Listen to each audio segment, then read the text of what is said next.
या संदर्भात बोलण्यासाठी आपल्या सोबत मुख्यमंत्री जोडले गेलेले आहेत। मुख्यमंत्री एकनाथ शिंदे आपल्याशी फोनच्या माध्यमातून जोडले गेलेले आहेत।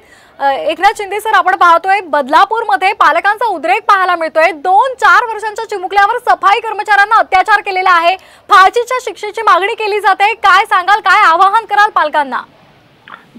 मी स्वतः पोलीस आयुक्तांशी याबद्दल चर्चा केली आहे आणि जे आरोपी आहेत त्यांना पोलिसांनी सांगितलं अरेस्ट केली आहे, परंतु अरेस्ट नाही, नुसती त्यांच्यावर कठोर कलम लावली पाहिजे आणि त्यांना अटेम्प्ट टू रेपच्या सारखी कलम लावून त्यांना फास्ट ट्रॅकवर ही केस चालवली पाहिजे आणि यांना कठोरातली कठोर सजा मिळाली पाहिजे, जेणेकरून पुन्हा अशा प्रकारचं धाडस किंवा अशा प्रकारचं दुर्दैवी घाणेरडं कृत्य कोणी करता कामा नये। हे कृत्य माणुसकीला काळीमा फासणारं आहे आणि संस्था चालक जे आहेत त्यांनी देखील जी काही केअरटेकर असतील, कितले संस्थेतले कर्मचारी असतील, यांची पूर्ण पार्श्वभूमी तपासूनच त्यांना कामावर ठेवलं पाहिजे आणि संस्था चालकांना देखील त्यांच्यावर देखील मी कारवाई करण्याच्या सूचना दिलेल्या आहेत। याच्यामध्ये कोणी जे कोणी दोषी आहेत त्यांना कुणालाही सोडता कामा नये आणि कुणाची गय करता कामा नये।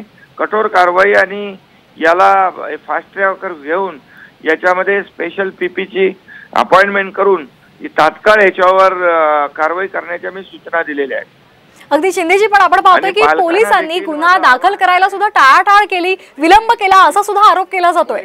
पोलिसांनी मला पोलीस आयुक्तांनी सांगितलं गुन्हेगार अरेस्ट आहेत, परंतु अरेस्ट जरी गुन्हेगार असले तरी सुद्धा त्यांच्यावर लावलेली कलम अधिक कठोर करण्याच्या मी सूचना दिलेल्या आहेत, जेणेकरून त्यांना कठोर सजा होईल आणि हे फास्ट ट्रॅकवर हिचा केस चालवण्याच्या सूचना मी दिल्या आहेत आणि संस्था चालक जे आहेत त्यांची देखील चौकशी करून अशा लोकांना कामावर ठेवताना त्यांनी पूर्ण जबाबदारी घेतली पाहिजे। जबाबदारी संस्था चालकांची देखील आहे आणि त्यांच्यावर देखील मी कारवाई करण्याच्या सूचना दिलेल्या आहेत। अगदी धन्यवाद शिंदेजी, आपण दिलेल्या या सविस्तर प्रतिक्रियेसाठी।